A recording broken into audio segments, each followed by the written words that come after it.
And we are still wanting to eat from the tree of the knowledge of good and evil. We are still making knowledge and wisdom and understanding our idol because we want to be like gods.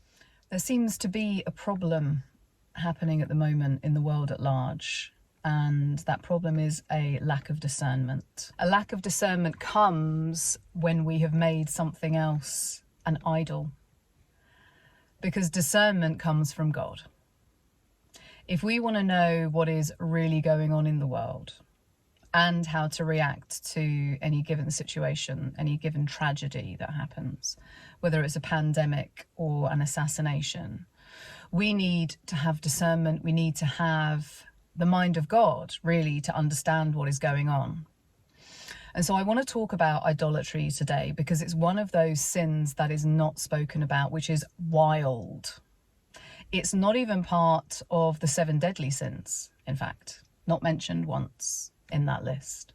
But idolatry, as laid out in the biblical narrative, is the worst sin. We know this because it comes at the beginning of the 10 Commandments. Commandment number 1, you shall have no other gods before me. People think idolatry is about worshipping other gods and being a part of another religion or something like that. But we have so many idols today that are nothing to do with other religions. 2nd commandment, you shall not make for yourself a carved image or any likeness of anything that is in heaven above, or that is in the earth beneath, or that is in the water under the earth. You shall not bow down to them or serve them, for I, the Lord your God, am a jealous God. So let's start with idolatry. The first sin in the book of Genesis, Adam and Eve, was idolatry. People think it's pride. It's certainly linked to pride because they want power. They want to be like God. This is what the serpent promises them if they eat from the tree of the knowledge of good and evil, the tree of instant wisdom. I want to eat this fruit, says Eve, because then I'm going to be like God. That's what the serpent promises. And so what are they doing? They are putting their own desires for power, their own will, their own need for knowledge, right? They want the wisdom. And knowledge and wisdom is what makes them like God. Adam and Eve in the garden were innocent. They didn't even know they were naked. God created them to steward his good world. Okay, they had all the power that they could possibly want. They had everything. They even had access to the tree of life. But the one thing they didn't have was the same level of knowledge and wisdom and understanding, and therefore power, as God. And that was by design, right? Because wisdom isn't instant. As I said in the last podcast, that's an oxymoron, to have instant wisdom. Wisdom is earned over time because of the circumstances that you're put in. If you need to learn discernment, you're going to be put in situations and with people who are deceptive so that you can learn who is true and who is false. And so we have the perfect opportunity at the moment in this current kind of post-truth world to learn discernment, because there are so many lies out there. It is unbelievable. It is almost impossible to discern the truth. And so people are swirling around, getting very angry with each other, getting led by the nose down all these different rabbit holes. It doesn't matter what subject it is. Currently, it's Charlie Kirk. Before that, it was Gaza. Before that, it was Ukraine. Before that, it was COVID, Trump, Brexit, JFK's assassination. You know, anything and everything is up for debate. And we are still wanting to eat from the tree of the knowledge of good and evil. We are still making knowledge and wisdom and understanding our idol because we want to be like gods. And so let's read Genesis 3. I've read it a few times. Genesis 3 and the story of the fall is so multi-layered and multifaceted. I mean, you could do about 100 PhDs just on this chapter alone. But it is so important for now because we are still under the spell. This is what it is. The spell of the father of lies. The father of lies, this is what Jesus called the devil. Okay, the father of lies, his only mission is to turn people away from God. He'll do it through confusion and lies. He'll do it through fear, misinformation. He'll do it through whichever storyline he wants to push to capture whoever he can capture, okay? It will be through climate change lies.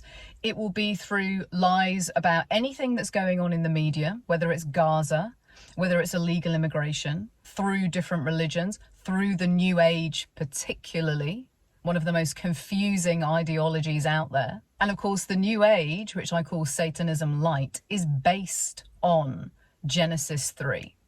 When the serpent speaks to Eve, he is not only offering Eve wisdom and knowledge to make her seem and feel like a god, to feel all powerful. What he's saying to her is there are no consequences to your actions. And that is the main teaching within the New Age movement. It is called you create your own reality in the New Age. There are no negative consequences for your action because there is no sin and therefore there are no judgments or consequences. You decide, people, now. You decide, Eve, good and evil for yourself. It's the same lie that he told in the garden to Adam and Eve. So let's read. Now the serpent was more crafty than any other beast of the field that the Lord God had made. He said to the woman, "Did God actually say, 'You shall not eat of any tree in the garden'?" And the woman said to the serpent, "We may eat of the fruit of the trees in the garden, but God said, 'You shall not eat of the fruit of the tree that is in the midst of the garden, neither shall you touch it, lest you die.' But the serpent said to the woman, 'You will surely not die. For God knows that when you eat of it, your eyes will be opened, and you will be like God, knowing good and evil.' So when the woman saw that the tree was good for food, and that it was a delight to the eyes, and that the tree was to be desired to make one wise, she took of its fruit and ate. And she also gave some to her husband who was with her, and he ate.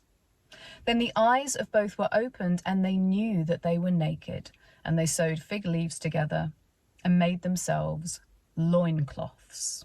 And we all know the rest. They made themselves loincloths, they covered themselves up because their innocence had been lost. Notice how the serpent targets Eve, the woman, because she desired wisdom. Isn't that true in the New Age movement? The New Age movement is predominantly women.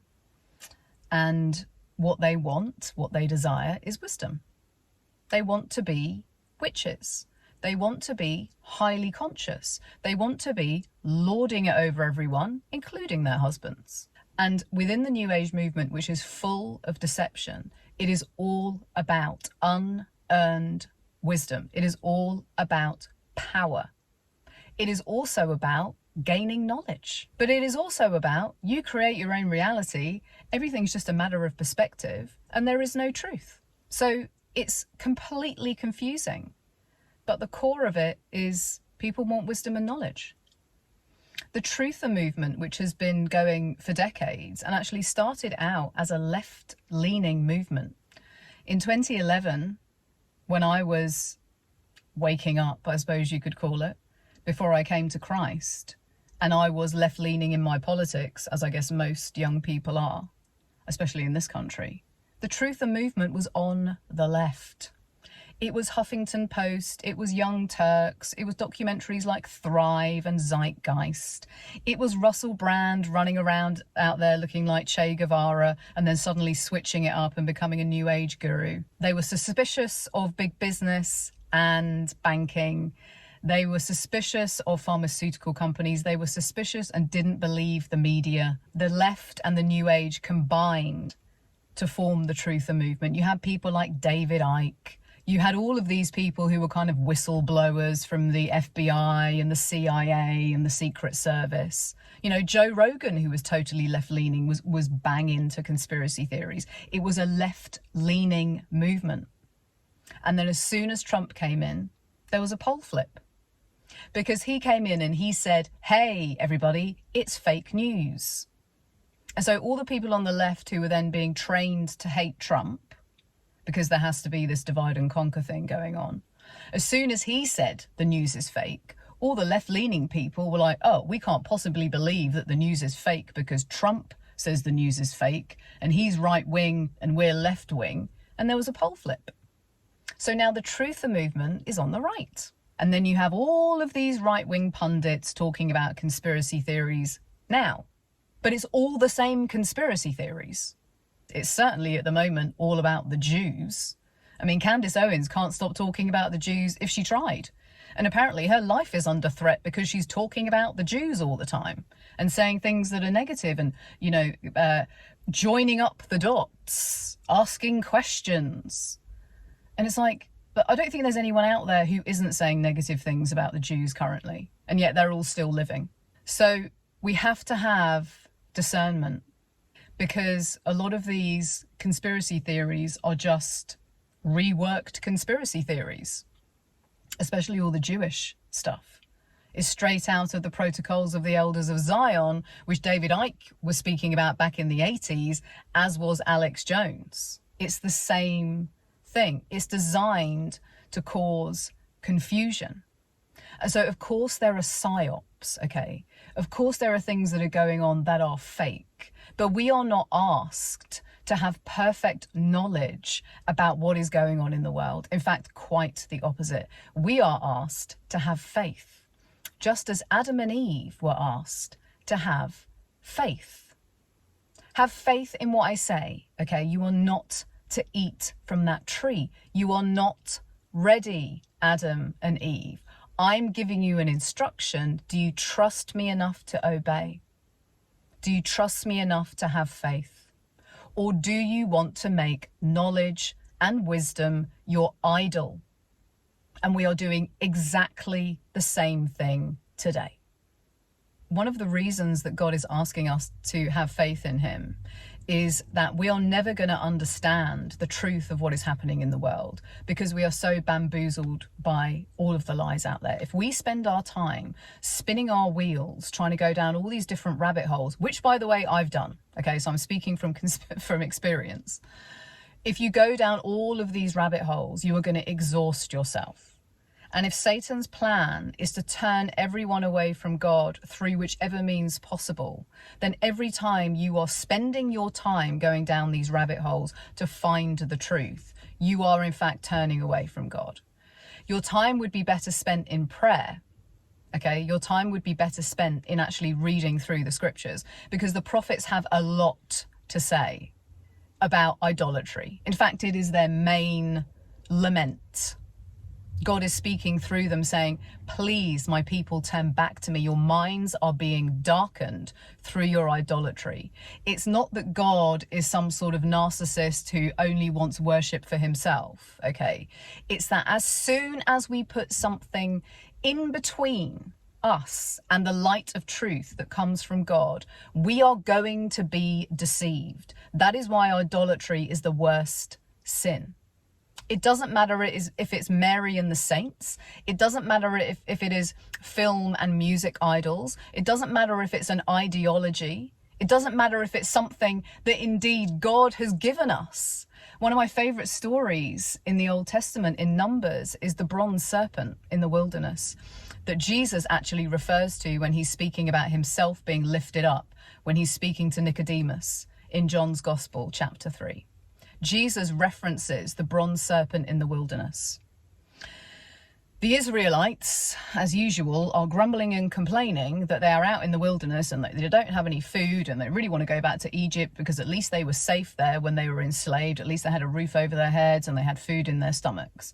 And God is getting really annoyed with this once again. And so he sends serpents into the camp, to poisonous serpents, to basically bite the people who are complaining so that they die. That's their punishment. He's had enough. And then when Moses intercedes for the people once again, God relents and says, okay, Moses, I want you to create a bronze serpent and I want you to stick it up on a pole. And everyone who looks on this bronze serpent will be healed of these snake bites. And so he does this and he tells the people this is what they need to do. And so they look on the serpent and they're healed. But it's not the serpent that heals them. Okay, it's not this thing, this idol, if you like, that Moses has made. It is their faith that God is going to heal them if they do this thing. And what do they do with the bronze serpent on the pole? Something that God has given them to heal them. What do they do with it later on? We find out later on that they have made the bronze serpent into an idol that they are worshipping. And so it has to be destroyed. And that is what we do. Our main temptation is to make anything and everything an idol. Knowledge and wisdom, certainly. Our own ego, ideologies, desires, certainly. There will be something in your life that is more important to you than God currently now. As I said, it could be Mary and the saints. It could be the Eucharist, okay? It could be the Bible. It could be things that God has given us to illuminate us that we are now fixated on because we don't want to focus on him. We don't want the light of truth piercing through us to tell us things that we don't really want to know about ourselves or the world. We would rather have anything and everything as a buffer, as a barrier to the light of God coming into our consciousness and our minds and our hearts and showing us where we're going wrong. And knowledge and wisdom is certainly one of those things at the moment. And so from Isaiah, one of the most wonderful prophetic books in the Bible, the prophetic book where he prophesies Jesus, and Jesus is sacrificed in Isaiah 53. And so I'm going to read from Isaiah chapter 8 from verse 11, where God is speaking to Isaiah to warn him about not falling into conspiracy theories. For the Lord spoke thus to me, Isaiah, with his strong hand upon me, and warned me not to walk in the way of this people, saying, do not call conspiracy all that this people calls conspiracy. And do not fear what they fear, nor be in dread. But the Lord of hosts, him you shall honor as holy.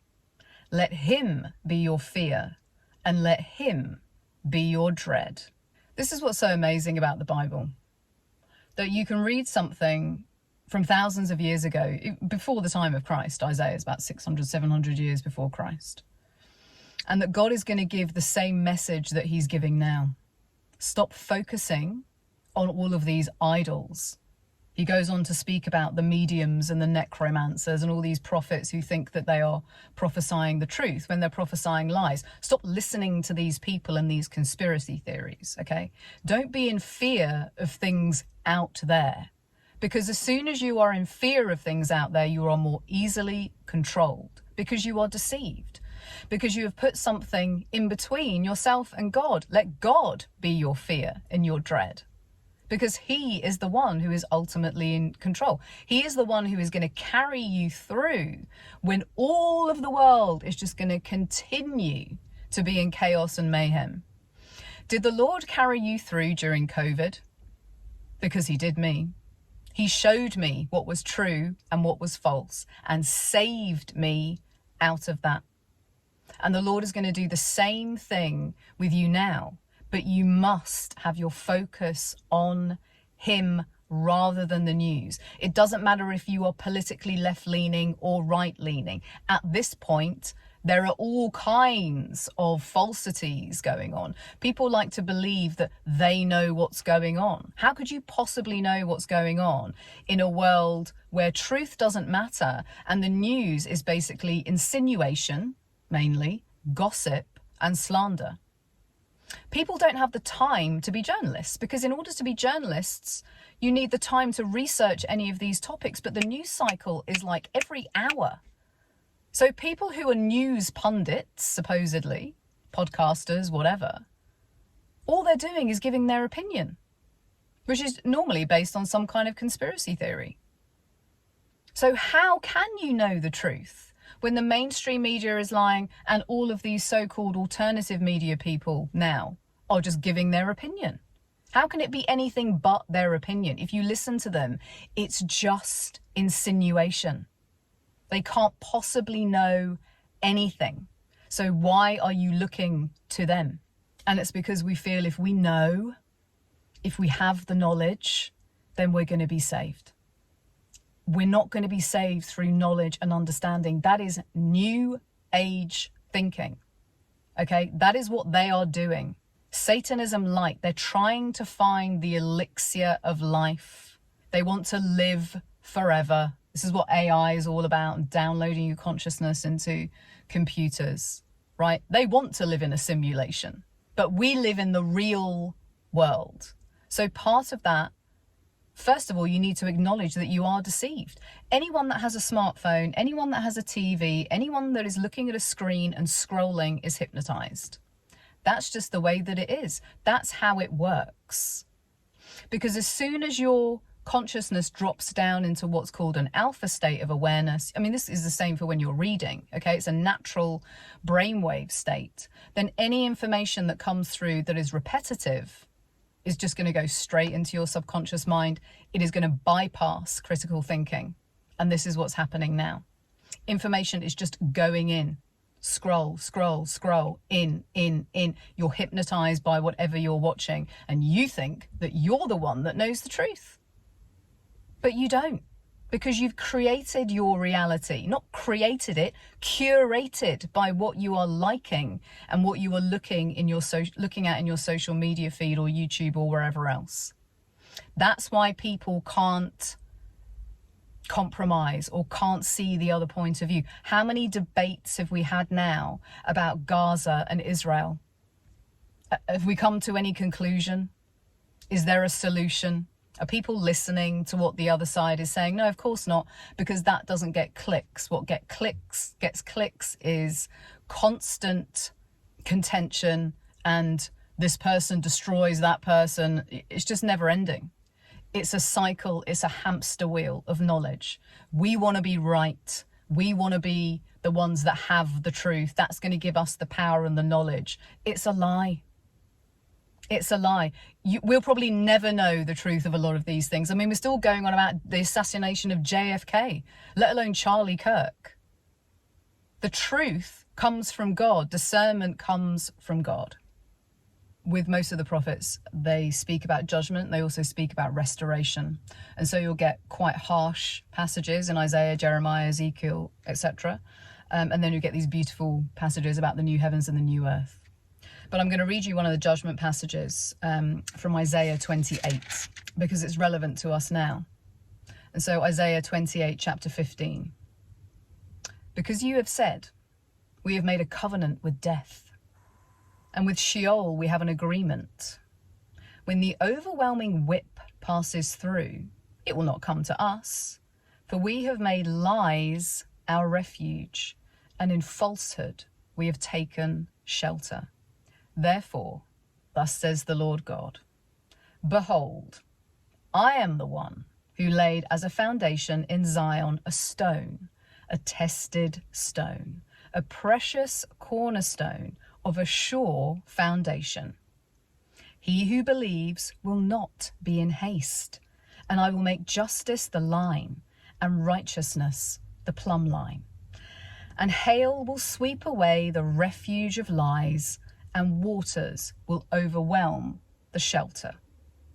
Then your covenant with death will be annulled, and your agreement with Sheol will not stand. When the overwhelming scourge passes through, you will be beaten down by it. As often as it passes through, it will take you, for morning by morning it will pass through. By day and by night, it will be sheer terror to understand the message. For the bed is too short to stretch oneself on, and the covering too narrow to wrap oneself in. For the Lord will rise up as on Mount Perazim, as in the valley of Gibeon, he will be roused to do his deed. Strange is his deed, and to work his work alien is his work. Now therefore do not scoff, lest your bonds be made strong. For I have heard a decree of destruction from the Lord God of hosts against the whole land. What is he saying? That throughout human history, we have taken refuge in lies. That we have bought into the lies of whatever control system is out there. And that we think that we are very, very powerful and knowledgeable. And that he is going to come and he is going to expose all the lies. He is in charge, okay? He is the truth. He is the way, he is the life. He is the one who is going to bring judgment against all the people who are lying, who are trying to manipulate and control us through fear and confusion and lies at the behest of the father of lies. And here's some more insight into how God works and why. From the next chapter of Isaiah 29, verse 13. And the Lord said, because this people draw near with their mouth and honor me with their lips, while their hearts are far from me, and their fear of me is a commandment taught by men.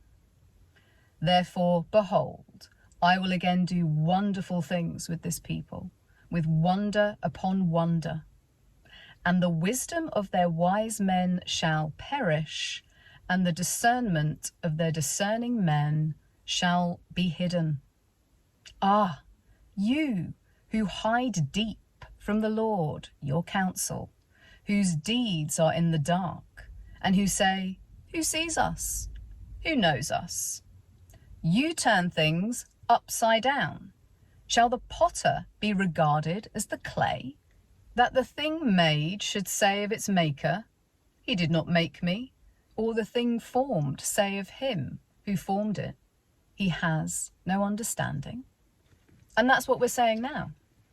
We're turning things upside down. We think we know. We think we're going to solve. We think that the wisdom that we have accumulated is going to save us. No, it's God. And that he is going to do what he has always done. And he is going to expose all these people who are so-called discerning.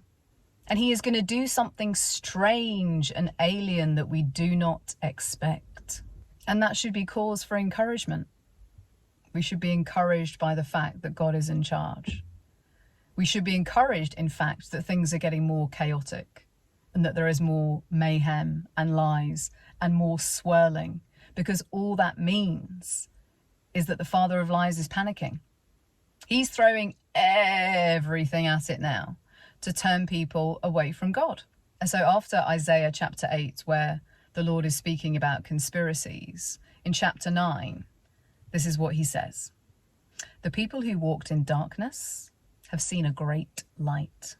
Those who dwelt in a land of deep darkness, on them has light shone.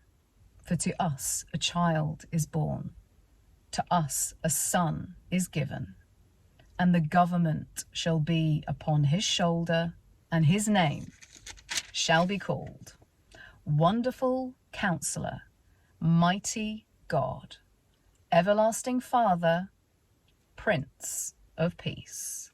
Of the increase of his government and of peace there will be no end, on the throne of David and over his kingdom, to establish it and to uphold it with justice and righteousness from this time forth and forevermore.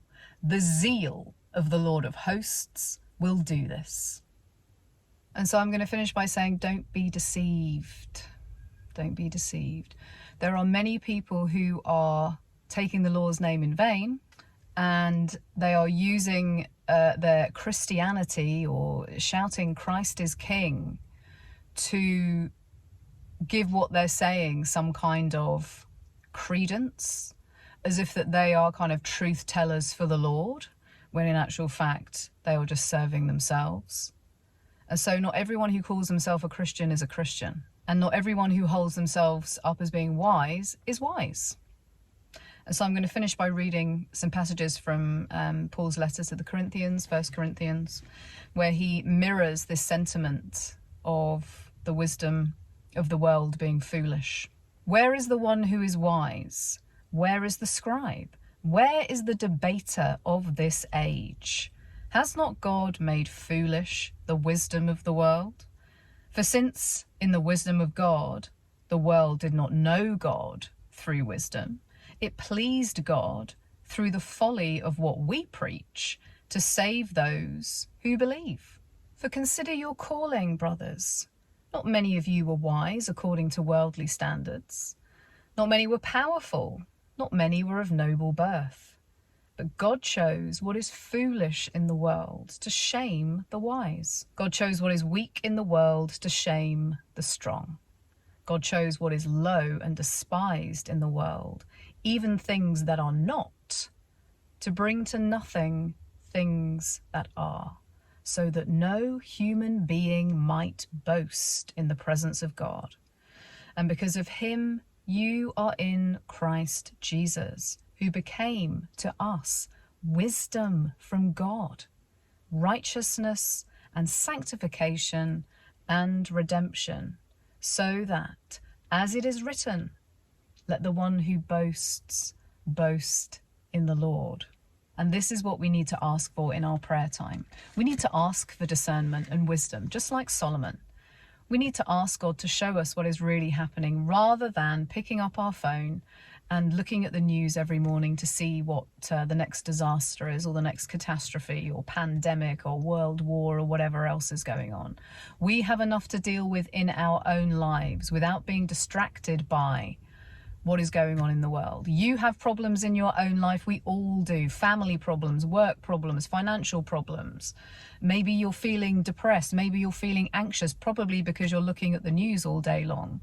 But there are going to be people in your life, your neighbors even, who require you to be present, not distracted. Certainly your children require you to be present and not distracted, not getting on your white horse and galloping off to try and save the world when you have your own life, your own community, your own workplace, your own family to be helping.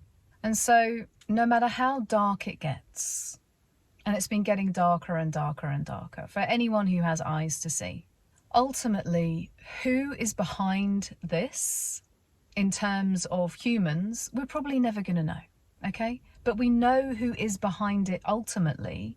It is the ruler of this world, this age, this society, this system. Satan himself, the father of lies. Jesus knew it, the apostles knew it, and we need to hold on to that. This is a spiritual battle. Most of us can't do anything in a human sense in this battle, but we can certainly pray, and our time will be better spent off of technology and in our prayer room with our Bible, building up our faith in God.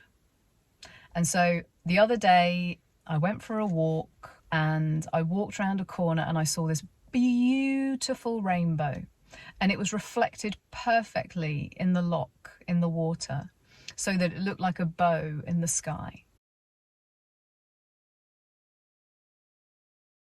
And it was a reminder to me of God's covenant. It doesn't matter how dark it gets, God is with us. He will come and destroy, but he's not going to destroy everything. Not everything is going to be burnt up in judgment. Only the false things, only the lies, only the people that continue to turn away from God day after day, moment by moment, because they are in pride, because they love their idols. The idols are going to be toppled and burnt down. Okay, people who are prideful are going to be humbled. God is going to appear tortuous to those people. But those of us who are pure in heart, or at least trying to be pure in heart, we are the ones who are going to be excited when he returns. We are the ones that are calling out for him to come in his perfect righteousness and justice, to bring justice to the earth and to bring everything that has been hidden to light. That is what we pray for. Expose it all, Lord. Bring your perfect justice. And so I hope that helps. There is so much wisdom in the prophets, so much wisdom from the apostles, so many stories within the Bible that tell us about humanity and tell us about these things that we should all be turning away from now. Do not have any idols. Okay, search out within yourself what those idols are. They are going to darken your mind.